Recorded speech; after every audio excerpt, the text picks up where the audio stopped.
Indiana basketball, they go down to Atlanta to take on Auburn and were just throttled, ran out of the gym.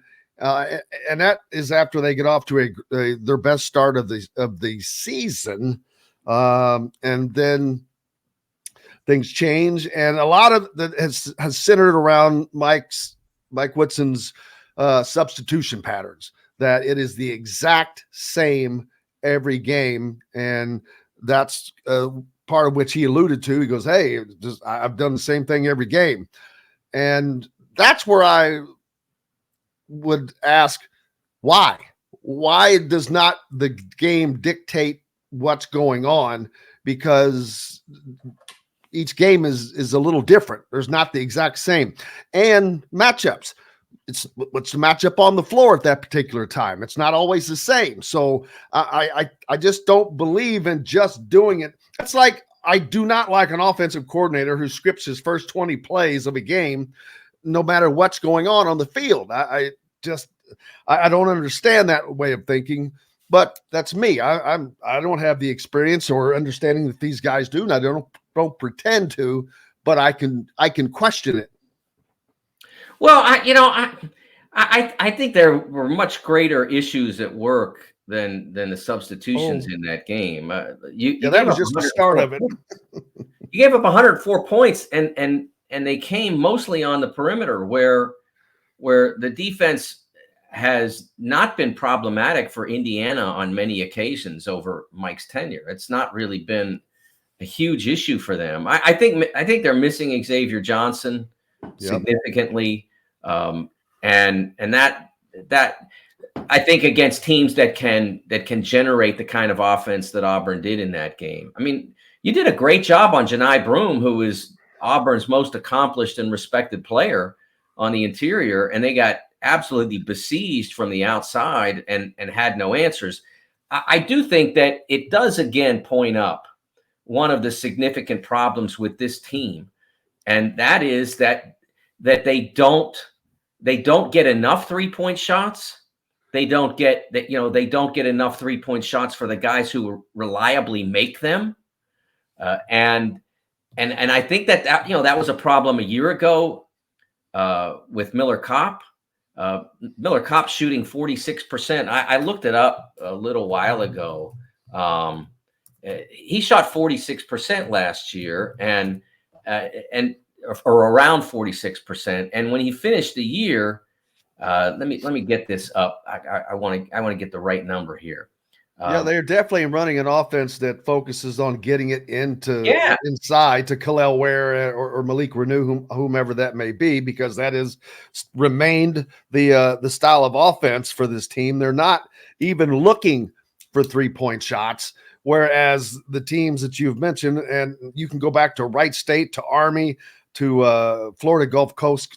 Those guys were putting up threes like they were Harvard, like they were going to the grocery store, man, and just pulling them off the aisles. Yeah, Miller last year shot 142 threes while shooting 44%. There just aren't very many teams, unless they have two other guys that are shooting 44%. There aren't very many teams that wouldn't get that guy over 200 threes, and they didn't.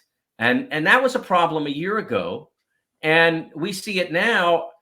Where you're not getting enough of your good shooters, and they don't have enough good shooters, but they aren't getting enough of their good shooters open 3-point shots. The 3-point line is such an important part of where college basketball is now.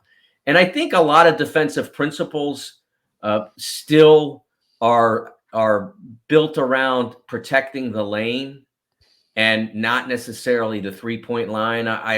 I saw a play, and it wasn't Indiana, but I saw a play in a college game over the weekend where a guy drove the left baseline and had himself behind the board, clearly had nowhere to go. He wasn't doing anything with the ball. And yet the defensive player who was guarding the man in the near corner, the far corner for the ball handler, the defensive man came across and tried to choke off that penetration, because that's what they're ingrained to do, and left a wide open 3-point shooter in the corner, and naturally the ball went in. So that's how you end up with nights like, or afternoons like Auburn had, too much orientation toward protecting the lane and not enough toward making sure that you have the corners and the open shooters guarded. But Auburn, Auburn shot 14 to 29 from 3-point range and got nearly all of their offense in that game from their perimeter players. Two guys go for over 20, basically busting threes and hitting the lane. And that Indiana has to do a better job defensively at all levels than they did on Saturday. That was the shocking thing for me. Not necessarily that Indiana didn't win, but that they gave up 104 points. That's really out of character for Indiana under Mike Woodson and even this particular group. And I think that's Auburn had only managed to score 64 or 5 points against App State in the game just before that. So that's a gigantic difference. You're talking 40 points, man. And App State defense. It's like they run their offense the same as the defense. The defense team is focused in the paint just as well as the offense is, and they are forgetting too many guys on the perimeter. While sometimes that has improved, it hasn't, and that is going to be a problem because most teams that are good, they have good guards. They have guys that they can trust that they will allow to shoot it if it's open, and Indiana's leaving too many guys open. Yeah, I think one of the things that will make a difference, I don't know what Xavier's prognosis is, but when you get him back, your on-ball defense goes up significantly. Gabe Cupps is doing a very nice job in a lot of areas, but no one expected him to be having to be the starting point guard from the beginning of his freshman year. He's one of the guys that ideally this Indiana team, you want to get him into the game as a secondary point guard and get him 3 or 4 open, really good quality open 3-point looks, and he'll make two or three of them. He's a very good shooter, and that's something that the best teams have is somebody that can come off the bench and get you 2 or 3 threes and make a difference. And right now he's having to start, and you go to the bench and you don't have that same level of offensive output. Absolutely. And what is Indiana going to do to go forward? Because you're just now getting ready to get into Big Ten play after you play Kansas. The last meaningful non-conference game, if not the last non-conference game on the schedule, I believe. Well, I think they can take some, I don't know if the word comfort is, by looking at the state of the conference and seeing that other teams in the league are struggling too. They've already encountered Maryland, and Maryland is really struggling to score. Rutgers, although Rutgers maybe got a little offensive life back when Mowat Mag returned to the lineup this week. Mowat Mag he's not a 25-point scorer, but maybe he increases Rutgers' offense a little. But they've really struggled to score at times. Michigan State certainly is not playing the best basketball that they've played over the last decade. So that I think Indiana can go into the league and look around and say, okay, yeah, Purdue, right? But we beat Purdue last year. They can say that. Northwestern is obviously playing very good basketball. And there are some dangerous teams like Nebraska that can really score and make it difficult for you. But the league has not performed at the kind of level that it has over the previous 3 seasons or 4 seasons. They've not performed at that same level in non-conference competition.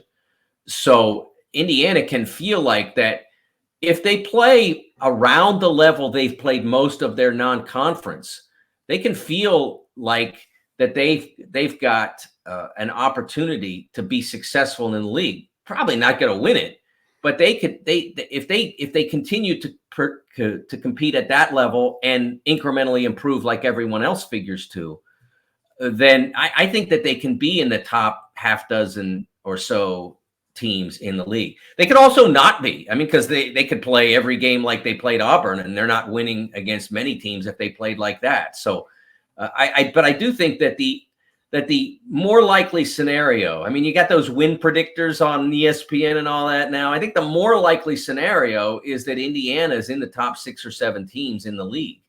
What they have to do by Saturday's performance against Kansas, by their performance against the better teams in the league, and also by trying to maintain a degree of success against the lesser teams in the league. Don't take too many bad L's. What they're trying to establish is whether being in the top 5 or 6 teams in the league will be good enough to get to March. And this is not it's not the last, like I said, it's not the last non-conference game. It's the last meaningful non-conference game. They play a few other teams before they get into the Big Ten play, but it's our last opportunity to put a resume stamp on something, because the Big Ten doesn't have much other than Purdue, maybe Illinois. Illinois, definitely. I think Illinois, Northwestern, Purdue, and Wisconsin all are, and Ohio State are all resume quality wins. Now you won't. I'm not going to look at the whole schedule, but you won't get all those teams at home, so you're going to have to go on the road against some of them. Getting a Kansas win is not going to be easy, but it's not out of reach. We have seen Assembly Hall elevate lesser Indiana teams to performances over significant opposition. I think back to being in the gym, what was it, maybe 2016 or so, somewhere in there, when they played Carolina, or maybe it was 2000, somewhere around that, the time when Carolina was making Final Fours and going to championships behind Joel Berry and that group. They had a ACC Big Ten Challenge game with a team that was not NCAA tournament bound and beat Indiana on their home floor. That's the kind of performance that they need from both the audience and the squad on Saturday to get a resume win like like Kansas. That would be enormous for the Hoosiers if they could get that. Absolutely, and very much needed, because there's a chance that they could go close to 500 in Big Ten play, and with the Big Ten being the way, that's not going to do it. I don't think that's going to do it this year, Jim. No, that's my point. That's why this win is this game is of great importance to Indiana. Yeah, I think it's. I mean, it's not like they can't make it if they don't win this game, but it's an opportunity. You don't get a team like this on your home floor very often. Sometimes in league, or certainly, but a non-conference opportunity like this on your home floor, not many teams get that. It's a real opportunity for the Hoosiers, and so I do think that this is. We have seen Indiana win games like this with teams that weren't as good as this one against opponents that were basically as good. And like I said, those Carolina teams in 16 and 17.